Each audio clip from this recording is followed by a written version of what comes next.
নমস্কার সবাইকে, চলে এসেছি হরগরি পাইস হোটেলের নতুন একটি আপডেট নিয়ে। আজকের গল্পের শুরুতেই আপনারা দেখতে পাবেন রুদ্র যখন গৌরীকে বাঁচাতে যায় তখন গৌরী এটাই ভাবতে লাগে যে রুদ্র এইভাবে আমার উপর বন্দুক ধরে রেখেছে কেন। ও কি আমাকে সত্যি সত্যি মেরে ফেলবে? আর ও এখানে কি করতে এসেছে, আমাকে মারতে? এরপর রুদ্র আর্য সেনের দিকে গান পয়েন্ট করে এবং বলে যে আমাদেরকে যেতে দিন। এরপর হিমালিকে বলে যে হেলমেটটা পরে বাইকে উঠো, আর তাদের পিছু পিছু আর্য স্যারও চলে যায়। এরপর দেখা যায় গৌরী আর রুদ্র হঠাৎ করে একটা মন্দিরের সামনে থেমে যায় এবং সেখানে ভজন কীর্তন হরিনাম হচ্ছিল।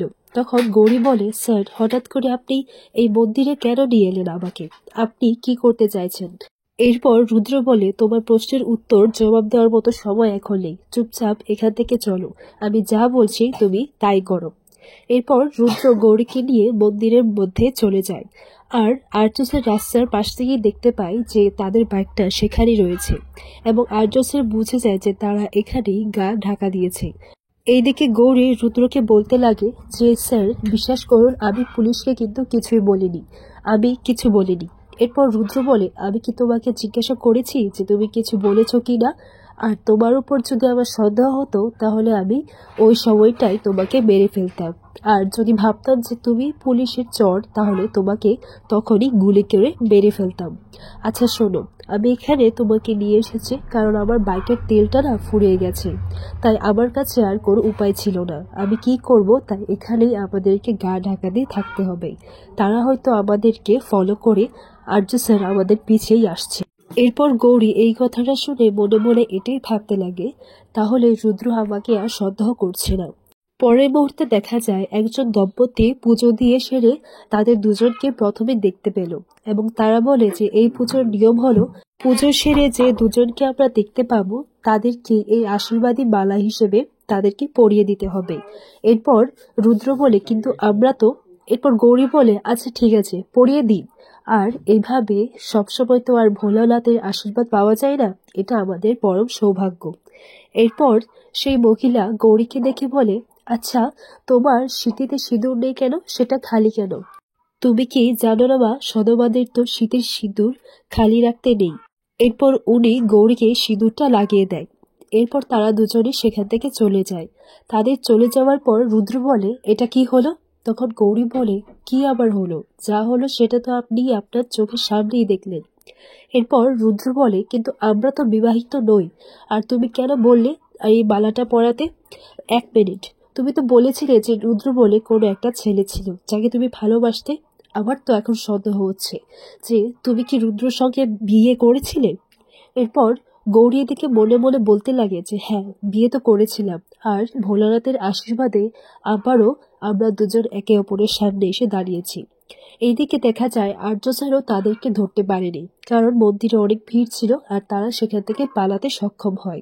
বাড়িতে ঈশা কান্নাকাটি করতে লাগে, বলে যে রকি কোথায়, ও কেন আসছে না। এরপর রকি এসে বলে যে এই তো আমি এসে গেছি। এরপর ঈশা ছুটে গিয়ে রকিকে জড়িয়ে ধরে, বলে যে তুমি কোথায় ছিলে, আর হিমানি তোমার কোনো ক্ষতি করেনি তো? এরপর সাথে সাথেই হিমানি মানে গৌরীও সেখানে চলে আসে।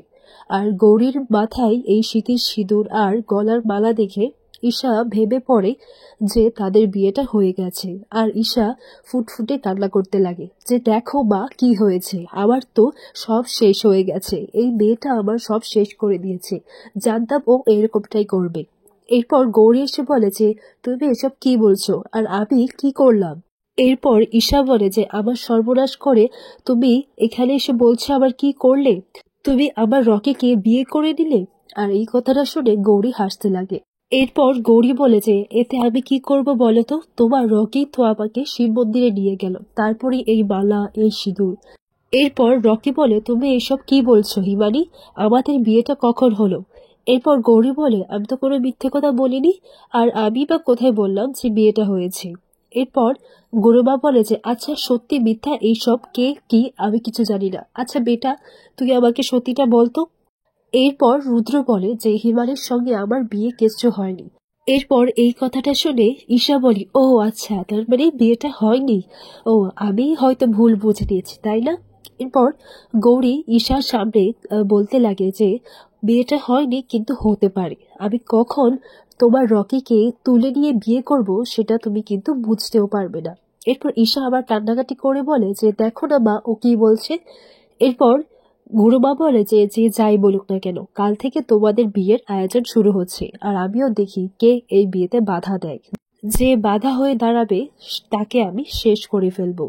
এদিকে দেখা যায় আর্য স্যার যেহেতু রকি আর গৌরীকে ধরতে পারেনি, এদিকে বড় সাহেব এসে আর্যকে কথা শোনাতে লাগে। বলে যে জিজ্ঞাসাবাদ করার জন্য থানার বাইরে নিয়ে গিয়ে জিজ্ঞাসাবাদ করতে হয় নাকি।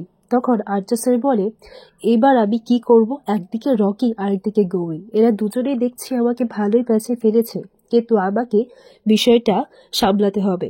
বলে যে তখন তো থানায় কোনো মহিলা ইন্সপেক্টর ছিল না, তাই আর কি। এরপর আর্য স্যারকে বলে দেখো আজকে কিন্তু খুব ভালো একটা সুযোগ ছিল, আর সেটা তুমি হারিয়েছো আর্য।